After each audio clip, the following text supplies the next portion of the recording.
Salut à tous, what's up, j'espère que vous allez bien, moi c'est Yohan et vous êtes sur ma chaîne Ma Vie aux États-Unis.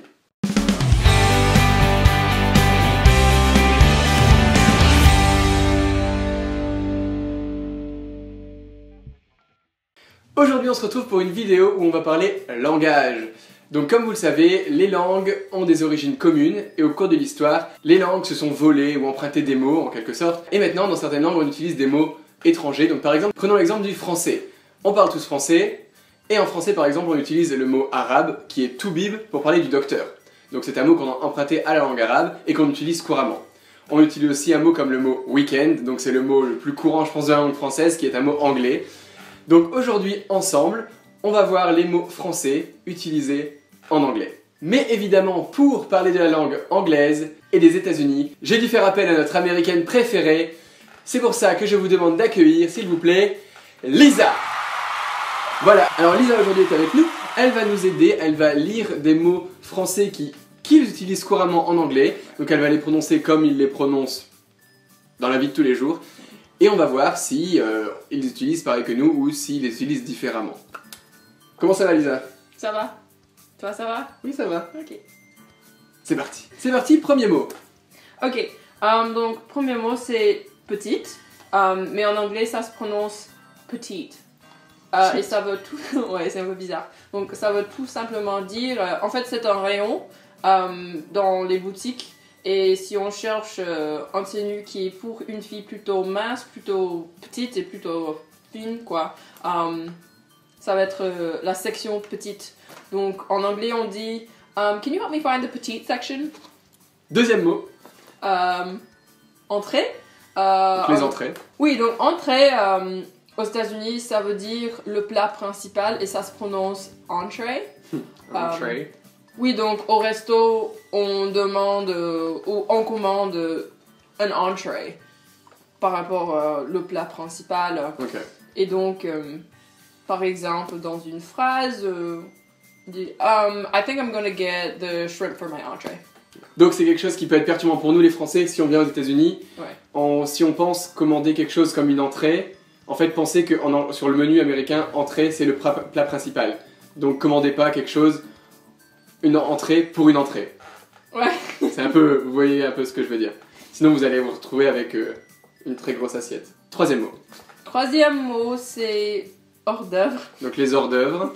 Ce que je préfère. Prononcé en anglais comme Hors d'œuvre. hors d'œuvre. Hors d'œuvre. Hors d'œuvre. Ou en fait, si c'est au pluriel, c'est hors d'œuvres. Donc voilà, très américain. Ça veut dire tout simplement l'apéro, c'est ça? Donc c'est comme on en parlait, je disais par exemple si vous faites une soirée et que c'est un peu genre chic. Ouais. Donc ce serait un peu comme un apéritif dînatoire. Donc il n'y a pas vraiment de repas, c'est plus plein de petites choses à manger, donc un apéritif. Donc dans une phrase ce serait quoi? Oh, tonight my friends are coming over, so I have to get the hors d'oeuvres. Okay. Donc c'est un peu les hors d'œuvre, mais c'est pour dire ouais. Voilà, là c'est un peu snob quoi. Snob. Quatrième mot. Quatrième mot c'est blasé. Donc blasé. Blasé. Blasé. Ça veut dire quoi en français en fait? Quand t'es blasé, c'est genre t'es genre je suis trop blasé, t'es un peu genre dégoûté, t'es un peu. Oui, en fait je pense que c'est la même aux États-Unis, mais ça se prononce blasé. Blasé. Mot suivant. Oh là là. Oh là là, prononcé. Comme une américaine, on dit oulala. Oulala. Ouais, c'est en fait ça veut dire si quelqu'un est, je sais pas, belle fringuée ou quelque chose comme ça, je suis super chic aujourd'hui, oulala. Ok, donc toi tu dirais, par exemple si t'arrives, tu dirais oulala. Ouais, c'est okay. comme waouh. Ouais, c'est genre waouh. Bien stylé, hein. Ouais. C'est un peu différent. Là, on peut dire oulala, mais on l'utilise plus aussi dans le sens genre ouais, en français, genre oh là là, genre un peu quand on est blasé. Oui, c'est oh ça. Là. Mot suivant. Rendez-vous. Un rendez-vous. C'est le même, mais ça se prononce rendez-vous. Rendez-vous. On have a rendez-vous. Ça fait un peu, ouais, un peu genre secret et un peu genre. Je sais pas. Parce que je veux aussi dire si j'ai une réunion avec mon patron, j'ai un rendez-vous. I could also say I have a rendezvous with Bob. I don't know. Bob. Mot suivant. Toucher. Toucher. Donc il y a une histoire derrière ce mot pour nous, les ricains. Minute historique. Donc quand on fait l'escrime, De l'escrime. si on est touché, voilà, il y a un point. Donc aux États-Unis, on utilise si quelqu'un dit quelque chose. Je sais pas comment expliquer en fait. Aide-moi. Je pense que par exemple, tu vas me contredire, mais je sais que t'as raison. Ouais. Et je vais dire, oh, touché. Donc, un exemple pour touché. Ouais, donc par exemple, si je dis oh my gosh, I hate that girl so much. Yeah, but she has a car, so without her, you couldn't go to the movies. Touché. Vous voyez un peu. Suivant. Ménage à trois. Ménage à trois. Donc, c'est un truc qu'on n'utilise pas en français, mais que c'est super connu aux États-Unis. Donc, comment vous le prononcez?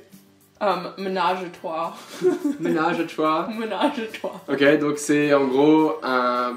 C'est un mec qui a une femme ou une petite amie et à la fois une maîtresse, mais ils sont tous sous le même En toit. gros, c'est un plan à trois. Ouais. Suivant. Crème de la crème. Crème de la crème, prononcé en anglais. Crème de la crème. Crème de la crème. C'est très beau. No, it's not. Alors, dans quel contexte vous utilisez crème de la crème?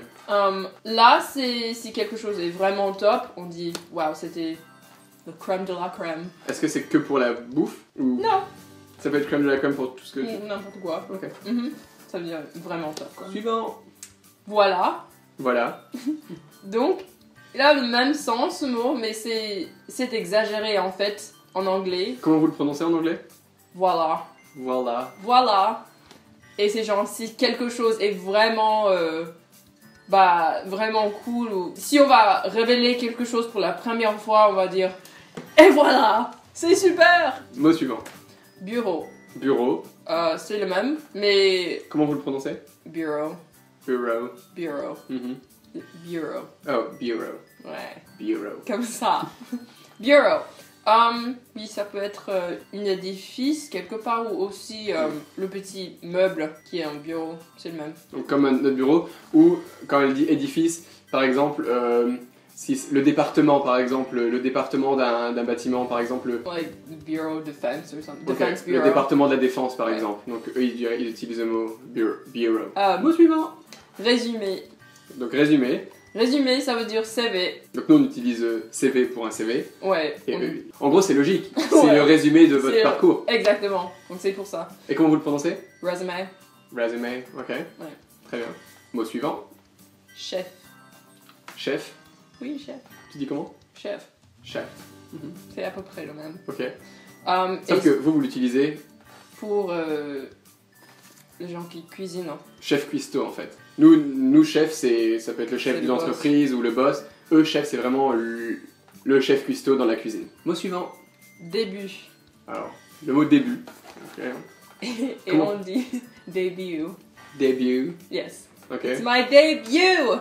Ça veut dire que c'est vraiment la toute première fois qu'on va faire quelque chose. Par exemple, s'il y a une nouvelle chanteuse et c'est son premier morceau, c'est son début.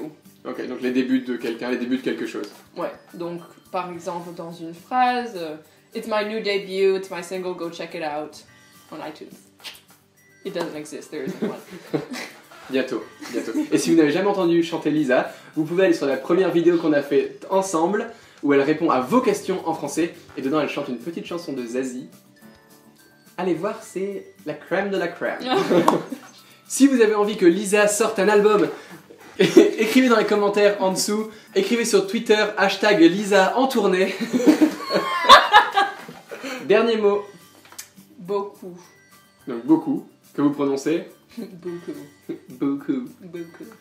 Et là, je pense pas que tout le monde utilise ce terme, donc ça dépend la région un peu, mais ça veut dire la même chose, mais on n'utilise pas de, on dit pas beaucoup de, on dit beaucoup et plus le nom. Si quelqu'un est très riche, on dit wow, he's got beaucoup money. C'est trop c'est mignon, il a beaucoup d'argent. Voilà, c'est fini pour aujourd'hui. J'espère que cette vidéo vous a plu. Si c'est le cas, n'oubliez pas de mettre un pouce bleu en dessous de la vidéo. Partagez cette vidéo à Votre famille, vos amis et à tout le monde. comme d'habitude. Abonnez-vous à ma chaîne pour être au courant des vidéos à venir. Suivez-moi sur les réseaux sociaux, Twitter, Snapchat, Instagram, la page Facebook de ma chaîne Ma Vie aux États-Unis. J'espère que vous êtes content d'avoir vu Lisa. Moi j'étais très content d'avoir Lisa avec moi aujourd'hui. Et à la prochaine sur sa chaîne Ma vie aux États-Unis. Bye. Goodbye.